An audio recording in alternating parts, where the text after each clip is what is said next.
What's up, everyone? Victoria here at PopCulture.com with another episode of Pop Culture at Home. And today I am joined by 9021 star, Jennie Garth. I just went straight into your name without even finishing the title of 90210. How are you? Hi, I'm good. Thank you. Everybody knows the zip code. It's okay. I know. Yeah. I feel like, do we add in the Beverly Hills? But I feel like everyone knows what 90210 is. How has your year been? I know last year was a doozy for everyone. I think this year we're all kind of starting to see the light a little bit. How's your year been so far?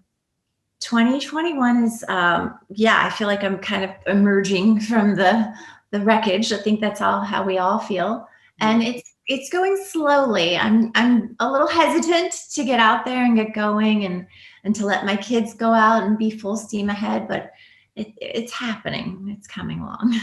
Slowly but surely, we're getting there. Well, good. Well, listen, I can't talk to you without asking about 90210 because you obviously are that's a iconic series that ran for quite some time. You posted something on your Instagram recently. It was a picture of you in Beverly Hills, I think on Rodeo Drive, before you knew that you were going to be starring in that series. If you look back at that, do you just look back and say, wow, I had no idea the pivotal role that this would play in my life? Yeah, I came across that photo and it just dawned on me that the complete irony of it all. I had gone on a trip with a girlfriend to see Beverly Hills, and there we were on Rodeo Drive. And I did not have any clue that that would be so, integral in the rest of my life, that zip code.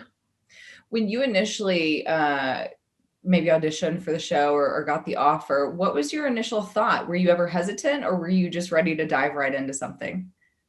I was so excited to get a job. I was so young and it was all so new to me.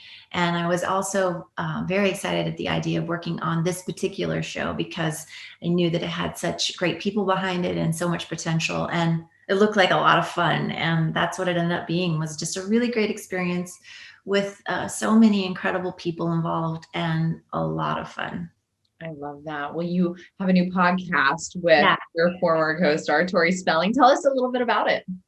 Yes, my best friend Tori Spelling and I, we do a podcast called 9021 OMG, and creative. I like it.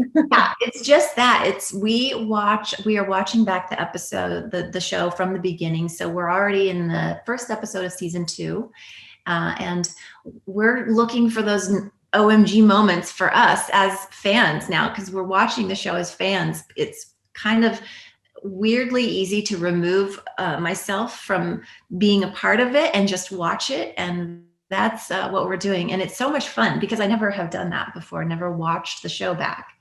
Well, so we're having a lot of OMG moments. I like that. Well, and I was going to ask you what it's like now viewing it, now that you're so far removed from when you were filming, and what it's like viewing it now just as a fan. Do you kind of see it a little bit differently than maybe you did before?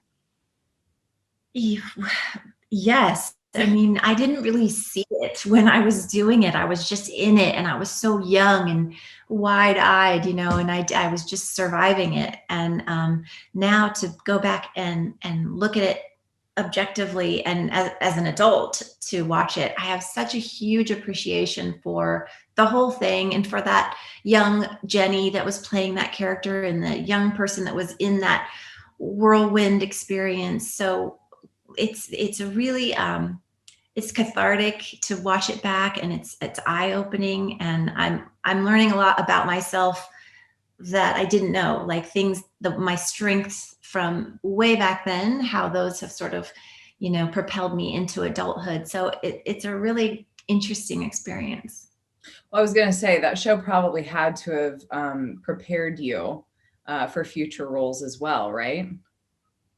I mean, yeah, the best kind of training for any job, I think, is on-the-job training. Mm-hmm. So I certainly had 10 years of intense on-the-job training. I feel like there's nothing I can't do in the world now. You do things in your life and in over the course of your career that you're kind of like, wow, I just survived.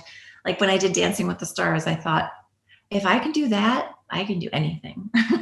Well, and a lot of people talk about, we have a big Dancing with the Stars audience at PopCulture. What was that like for you? Because I mean, I feel like everyone that kind of goes into it is like, it looks really fun, but you realize how intense the training is. Yeah, it's a lot. It's I was on, I think, season 4 or 5 of the show, so it was still very new.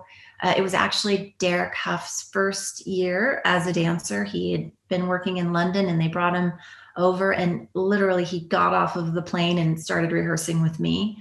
And he kind of didn't know what he was doing as far as choreographing what the show needed and wanted, and the competition of it all. So we were kind of learning that his first year together, and it was grueling and amazing at the same time. You know, it was really hard. It put me way out of my comfort zone as far as being the center of the spotlight.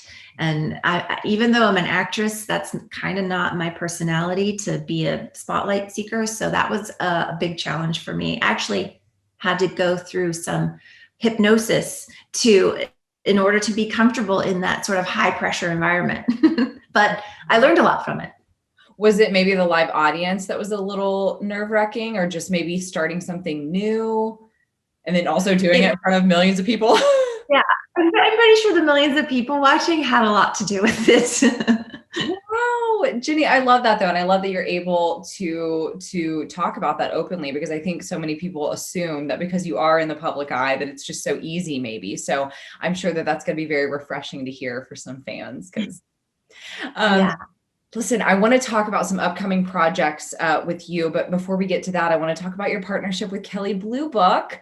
Yes. You are helping families and really anybody with whatever lifestyle help find, you know, their perfect car for them, which is a very big purchase. So it's quite important.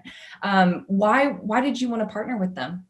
Well, I have 3 girls that are almost all behind the wheel now. So that's a big responsibility to help your family find the right car, the right fit. I want something, you know, practical and safe. They want something cool. It's very hard to figure out where to start as far as research. But Kelley Blue Book has expertly compiled a list of the best family cars of 2021. So it makes it a lot easier. And it's the same Kelley Blue Book that has been around for 100 years. The same one that my dad used to break out the actual blue book and like look his car up and figure out how much it was worth to sell it. So they've been around a long time. They know what they're doing. And it's just a very faithful resource that people need to know about. And they can contact them through kbb.com to look at the list and kind of like navigate all the car buying and selling waters. Yeah. Listen, I used Kelley Blue Book for all of my cars. So do you win the battle with your kids though? Cause I know what it feels like to want something like cool, but my mom wanted something safe for me, obviously. Did hopefully you come out on top with that battle, or did you find a happy medium with your girls? Kind of a 50-50 right now. My first one was a little more practical, but my second one wanted a vintage. She actually wanted Kelly Taylor's original car, which was a vintage BMW convertible. So she did get her way with that. She got that car, and it ended up being a nightmare because it kept breaking down. So I probably should have definitely looked in the Kelley Blue Book and listened to them. They make great Instagram photos, but as for like day-to-day use, maybe not. Yeah. Maybe like once every. She was more interested in the image. Yeah. Yeah. Drive it up and down the PCH and call it a day. Oh yeah. Well, listen, what do you have planned next? I know that this year, you know, we're all still kind of in that boat of what's next for us all, but what do you have on the books? Well, doing my podcast is, it's been great. We've been doing it all through the pandemic, and we're going to continue doing that. Now we're in our 2nd season, and that is going really well, and we're enjoying that. And it's great because we get to talk to a lot of different people, kind of interview people and learn about other people. So that's nice. I'm also developing a number of projects and scripts. And so just kind of seeing what is going to be the right fit. I have a movie coming out on Lifetime this summer called Left for Dead, which is a true story of a tragedy that happened to a young girl.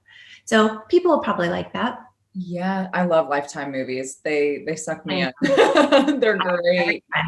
I love. Hours go by, you're still watching them. Oh yeah, listen, my mom when I was a kid, my mom used to watch Lifetime and I don't know, she and my grandmother just kind of got me hooked and I love Lifetime. It's Yeah. whether like it's a romance movie or a murder mystery, like it's still just all my favorite. Good. Well, listen, I love that you guys are doing that podcast because I feel like we're in an era right now of nostalgia. I feel like a lot of people want nostalgia. They want those things that bring back happy memories. So I think that that's amazing that you and Tori are doing that. I'm glad you guys get to talk to some fans in the process because I'm sure that they really want to talk to you guys and see where you're at these days. It is a lot of fun because our fans from that show are so faithful and devoted to us and to myself over the course of my career, all the different projects that I've done. Those loyal 90210 fans have kept me working and kept me going all these years. So we're having a good time sort of giving back to the fans and interacting with them on a different level now. Oh, I love that. Well, Jennie, you're wonderful. Thank you so much for your time. And I wish you nothing but the best for the rest of the year. You too. You too. Be well. Thank you. Everyone, for more on Jennie Garth and your other favorite celebrities, make sure you get right here at PopCulture.